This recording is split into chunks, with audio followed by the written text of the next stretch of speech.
Bonjour à tous.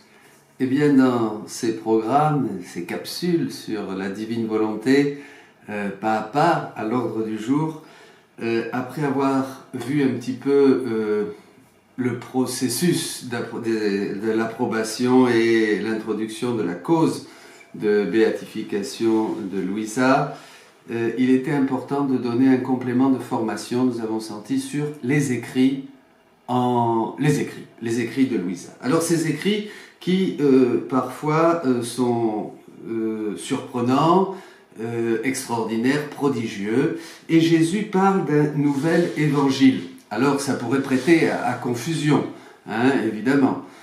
À quoi et Louisa même doute. Elle dit est-ce que ces écrits sur la divine volonté sont vraiment vrais? Elle doute.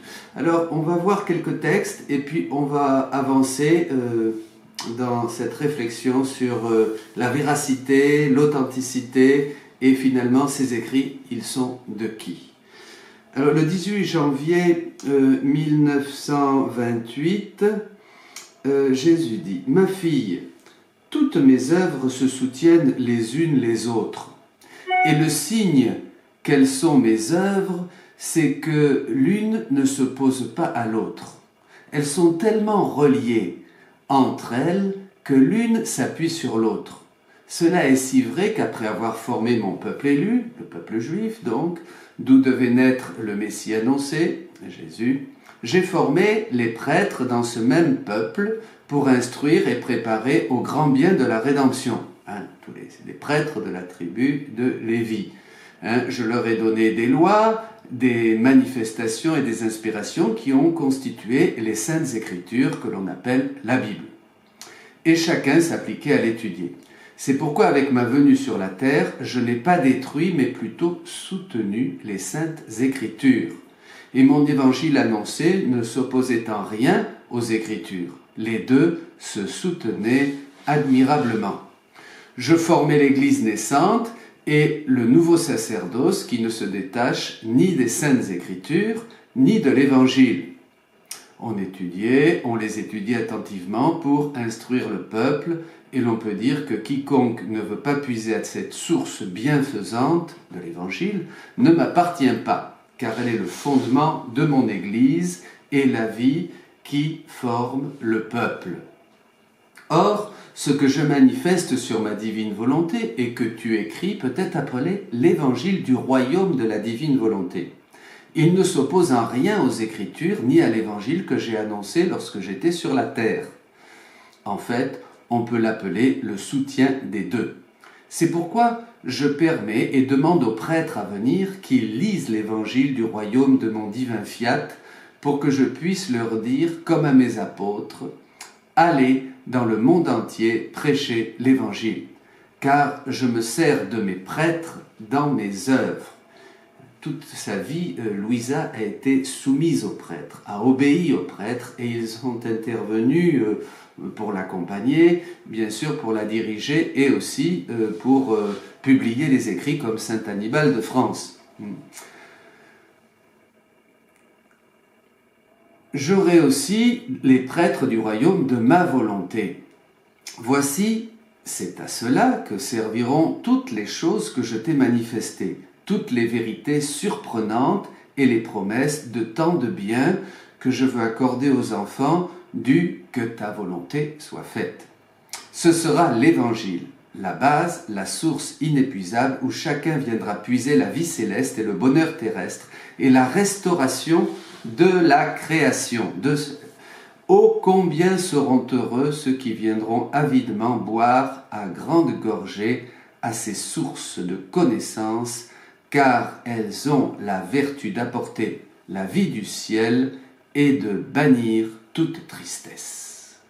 Extraordinaire passage. Donc, l'évangile, la révélation publique, est enrichi, éclairé par ces vérités qui ne s'opposent en rien à ce qui a été révélé, comme le dit Jésus, et comme l'affirme aussi le catéchisme de l'Église catholique au sujet des révélations privées, dans les chapitres, les numéros 66 et 67. C'est un complément, un éclaircissement. qui incite à la piété, à l'union, à la dévotion, à la vie avec Dieu. Comment savoir si cela est parole de Dieu? Eh bien, aux fruits. C'est toujours aux fruits que l'on reconnaît si l'arbre est sain et bon, comme dit Jésus dans Matthieu 12, 33. On voit ici encore le caractère normatif de la parole de Dieu, la référence qu'est la parole de Dieu, comme le ciste Dei Verbum, la constitution dogmatique sur la révélation divine. Si nous vivons l'Évangile, on devrait voir des fruits. Nos frères réformés, par exemple, quand ils vivent vraiment cette vie dans la parole de Dieu, portent des fruits. On voit cette radicalité, cet amour de Dieu, cet amour de ses commandements, et une vie vraiment collée à l'Évangile. Mais bon, évidemment, ils ne portent pas tous les fruits. Les fruits pour un chrétien, un catholique, nous serons non seulement l'amour de Dieu, l'amour de sa parole, mais aussi l'amour des sacrements, l'amour de la prière, l'amour de l'Eucharistie, la dévotion à la Vierge Marie. Et si les écrits de Louisa me font entrer dans tous ces fruits, me font vivre de tous ces fruits, eh bien on ne peut pas dire que ça soit quelque chose de mauvais, ni que ça m'éloigne de Dieu. Donc c'est à l'arbre, c'est aux fruits que l'on reconnaît si l'arbre est bon. La parole de Dieu est féconde et fait germer la vertu. Et là il y a un texte important qu'on va lire de Jésus à Louisa sur ce sujet. Ensuite, je vis mon confesseur prendre le livre écrit par moi pour le lire. Il était accompagné de notre Seigneur qui lui dit « Ma parole est pluie, elle est féconde comme la pluie est féconde pour la terre. » On peut savoir si ce qui est écrit dans ce livre est la pluie de ma parole, si elle est féconde et fait germer la vertu. Donc, c'est bien les vertus qui fleurissent, qui sont ces fruits et qui donnent le témoignage que l'arbre est bon, et que cette parole de Jésus à Louisa donne vraiment cette pluie, cette rosée qui fait germer les vertus dans nos vies. Alors, deuxième point que je voudrais aborder avec vous, y a-t-il des erreurs? Il y a tant de révélations privées aujourd'hui que, puis il y en a qui sont plus obscures et plus douteuses que d'autres, et d'autres plus limpides. Ça a toujours été comme ça, et le rôle de l'Église dans sa sagesse et des théologiens est de voir vraiment l'authenticité et si c'est conforme à la révélation. Alors, non, il n'y a pas d'erreur. Il n'y a pas d'erreur. Et là, il y a un texte du 10 février 1904. Et toi, tu dis qu'il n'est pas nécessaire d'écrire sur ce sujet. Jésus ici lui parlait de l'abandon qui était nécessaire pour vivre vraiment dans la divine volonté. C'est pas le sujet, mais l'abandon total entre les mains de Dieu est absolument nécessaire et même la porte qui permet d'entrer dans cette vie, dans la divine volonté. J'ai de la compassion pour toi, lui dit-il, parce que tu ne vois pas ce que je vois, et qu'ainsi tu prends cela à la légère. Cependant, dans ma clairvoyance, je vois que ces écrits seront pour mon Église comme un nouveau soleil qui se lèvera en elle. Attirées par sa lumière éblouissante, les créatures s'y laisseront transformer et deviendront spiritualisées et divinisées. L'Église en sera renouvelée et la face de la terre transformée. 10 février 1904. C'est vraiment extraordinaire, chers amis. Ce sont des paroles merveilleuses. Jésus montre comme ces paroles, cette révélation, non seulement est pure d'erreur, mais elle a une puissance de transformation. Ces paroles sont esprit et vie, comme disait déjà Jésus dans l'Évangile. Et alors, un nouveau soleil qui se lève dans l'Église et qui transforme les créatures qui se trouvent divinisées, spiritualisées, et qui renouvellera non seulement l'Église, mais, dit Jésus aussi, l'Église en sera renouvelée et la face de la terre transformée. Ça fait penser à Romains 8, 19, où Saint Paul dit que toute la création aspire et attend la révélation des fils de Dieu. Donc c'est ce règne de Dieu qui s'établit dans la créature, qui vit dans la divine volonté, qui devient même le règne de Dieu, chacun, qui fait venir ce règne sur la terre. Et la création se trouve réconciliée et retrouve en l'homme ce qu'il avait été pour elle au début de la création. Alors, c'est donc ça, la deuxième Pentecôte. Il faut bien voir que la deuxième Pentecôte, c'est ça. On pense toujours aux dons, on pense au charisme, on pense à ces choses-là qui étaient nécessaires et qui sont nécessaires, certes, de temps en temps pour l'Église, mais là, ça va beaucoup plus loin. Là, c'est une transformation et une divinisation de la créature de l'intérieur, qui la configure au Christ, qui fait d'elle une copie de Jésus, une humanité de surcroît, disait déjà Sainte Élisabeth de la Trinité. C'est vraiment cette ressemblance au Christ qui nous est donnée par là. Et puis, c'est important aussi de voir que dans cette rénovation de la créature, comme on le disait, toute la création est renouvelée. L'Esprit nous conduit vers la vérité tout entière, dit Jésus, et la vérité, c'est lui. Donc cet Esprit Saint qui continue son œuvre et nous conduit vers la vérité tout entière, il nous conduit en nous transformant en cette vérité même qui est Jésus. C'est l'œuvre du Saint-Esprit. Et le Saint-Esprit qui achève toute sanctification, comme on le dit dans la prière eucharistique numéro 4, nous donne la vie divine, nous transmet la vie divine, infuse en nous la vie divine. C'est le but. C'est une effusion de vie divine, pas des dons et des charismes. Les dons, il faut les rendre de toute manière. Il faut les abandonner à un moment. Ils sont les dons pour un temps, pour une mission, pour une saison, dirons-nous. Mais pour arriver au ciel, où nous serons tous divinisés, eh bien, il faut arriver, comme disait la petite Thérèse, les mains vides, bien sûr, puisque nous abandonnons tout, tous les dons et toute propriété personnelle pour recevoir le donateur lui-même qui se donne. Et dans la divine volonté, c'est vraiment ce don de la vie divine qui vient être œuvrante, agissante, opérante en chacun de nous. Voilà. Alors, deux autres passages pour manifester cette grandeur de ces écrits. Jésus dit à Louisa, « Tu ne comprendras pas la grandeur de mes écrits, de ces écrits. » Ces écrits, comme tous les écrits inspirés par Dieu, ce sont des paroles qui sont esprit et vie, disait Jésus au chapitre 12 de Saint Jean, au verset 50. La doctrine sur ma volonté est la plus pure et la plus belle, et ne souffrant aucune ombre issue de la matière ou des intérêts personnels, tant dans l'ordre naturel que dans l'ordre surnaturel. Comme le soleil, elle sera la plus pénétrante, la plus féconde, la plus désirée et appréciée. Étant lumière par elle-même, elle se fera comprendre et fera son chemin. Elle ne sera pas sujette au doute, à la suspicion ou à l'erreur. C'est très important, toutes ces affirmations. Et c'est impressionnant, c'est incroyable.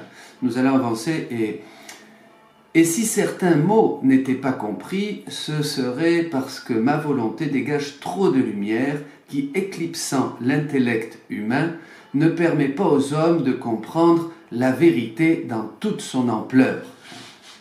C'est des thèmes déjà que nous retrouvons dans la tradition, dans Saint Jean de la Croix par exemple, cette surabondance de lumière qui fait rentrer dans une obscurité de la foi, qui éblouit, comme quand nous regardons le soleil en ouvrant les yeux, on ne voit rien évidemment.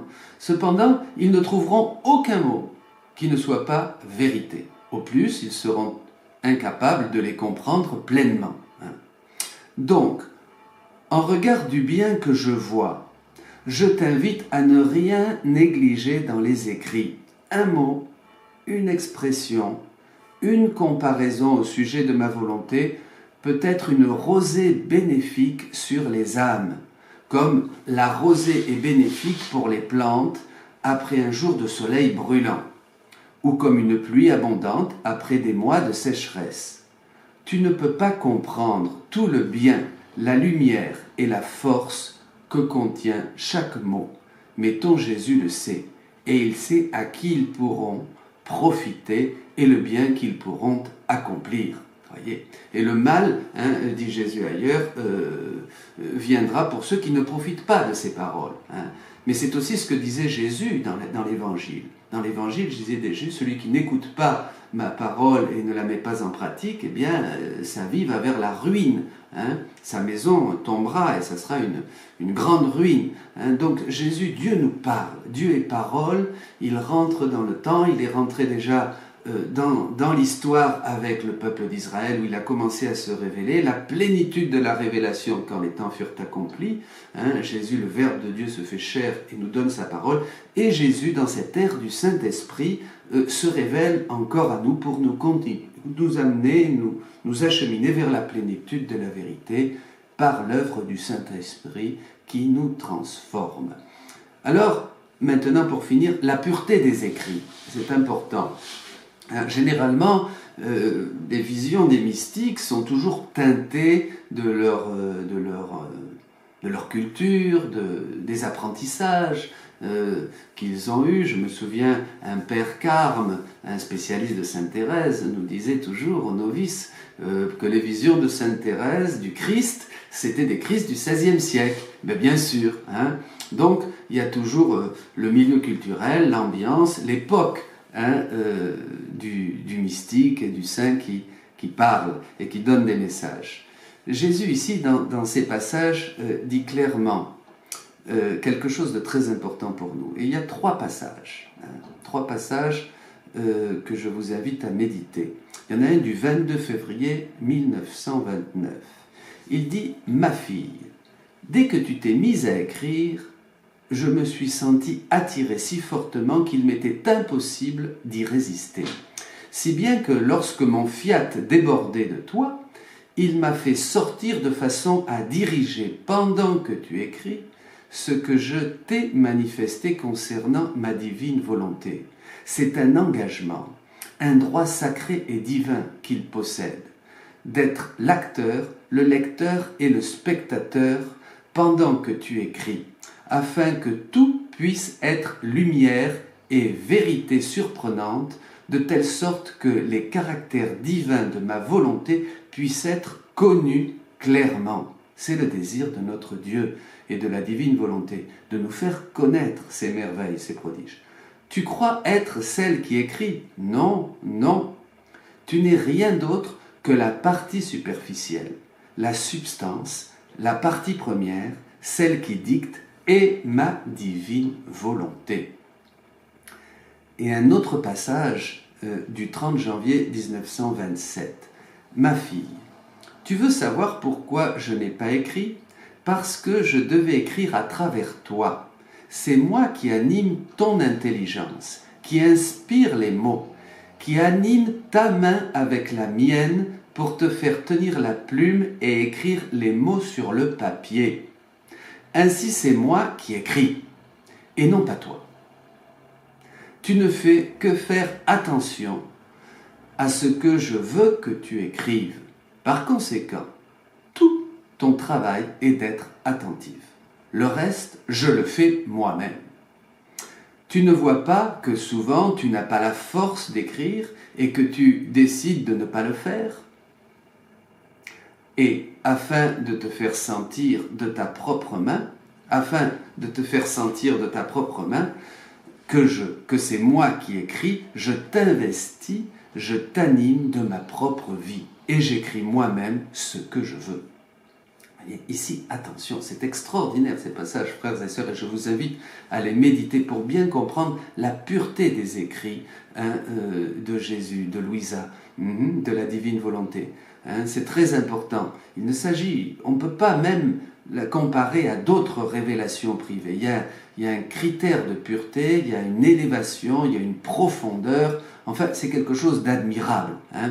Ici, attention, Jésus dit « Ma fille, seul ton Jésus a les mots qu'il faut pour te parler de mon éternel vouloir, parce que de nature divine, je suis la volonté même. » Ça, c'est au 20 septembre 1929.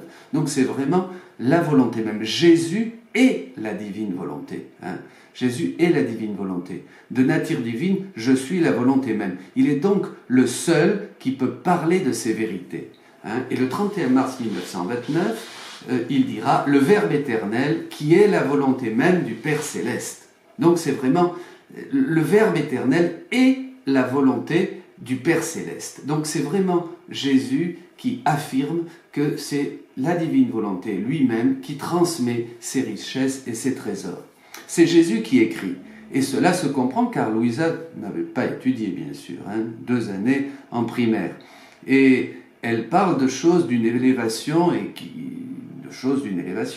est absolument incroyable. On ne peut pas douter que ce soit l'œuvre de Dieu, puisque cette petite femme n'avait aucune culture et n'avait été que 2 années à l'école. Donc, il s'agit bien du doigt de Dieu. Et ça, c'est important. Et je voudrais conclure sur ça. Les écrits de Louisa sont donc de Jésus. C'est écrit par lui, inspiré par lui. Il n'y a pas d'erreur possible. Peut-être qu'on prendra du temps. Et moi, je crois que les théologiens prendront des siècles pour épuiser, pour travailler, pour approfondir tout ce qui est... On est juste au commencement de cette révélation merveilleuse qui est appelée à transformer l'Église et la renouveler la face de la terre et faire descendre ce règne de Dieu sur la terre pour que l'homme fasse sa volonté ici-bas comme il la fera au ciel et que les créatures reviennent donc à l'ordre, au rang, à l'ordre et au but pour lequel elles ont été créées par Dieu. Et Louisa est incapable d'écrire ces choses avec sa culture très pauvre. Elle n'a été que, comme je vous le disais, que 2 ans à l'école primaire. Et là, je voudrais citer le père Pablo Martin qui dit quelque chose de très judicieux, un grand connaisseur de Louisa. Il dit dans sa préface des 24 heures de la Passion quelque chose de très vrai. Je vais le citer. La signature du Seigneur dans ses écrits n'est pas tant dans les paroles par lesquelles Jésus dit qu'ils sont à lui, que dans une logique interne. Contrainte par l'obéissance à écrire, Louisa a dû être témoin d'elle-même, avec l'aval d'une vie tout entière d'immolation et de croix. En plus, c'était vraiment une souffrance de l'obéissance même, par laquelle, oui, elle s'est pliée pour écrire. Le Seigneur, ici, a mis l'orgueil de l'homme devant un paradoxe. Et c'est ça qui est intéressant. Ou bien Louisa est une pauvre victime de l'illusion, bien plus, comme elle le dit elle-même, l'âme la plus orgueilleuse du monde, ou bien ce qu'elle écrit est totalement véridique. Sa vie et les témoignages sur elle confirment cette vérité, bien sûr. Louisa était une femme très humble, très pauvre, la plus petite. Jésus a dit que s'il en avait trouvé une encore plus petite, il l'aurait choisie. De fait, personne, à moins d'être totalement aveuglé par l'orgueil, aurait pu se lancer cette sorte de défi, comme seul pouvait le faire notre Seigneur. Et Jésus dit, « Je t'assure, ceux qui liront ne trouveront pas l'ombre du vice et rien qui n'exprime ta vertu, parce que pendant que tu écris, je guide moi-même ta main. » Tout au plus, ils pourront trouver quelque chose qui au premier abord semblera erroné, mais s'ils prêtent attention, ils découvriront la vérité. Il disait cela le 8 janvier 1900. Bien chers frères et sœurs, tout démontre que c'est la vérité qui nous est révélée. Jésus même assure qu'il protégera ses écrits et les gardera dans toute leur pureté. Et il dit que ces écrits sont le testament d'amour qu'il a pour toutes les créatures, pour tous ses enfants. C'est le testament d'amour pour toutes les créatures que Dieu nous livre à travers les écrits de Louisa. Eh bien, rendons grâce à Dieu, bénissons-le et bonne route.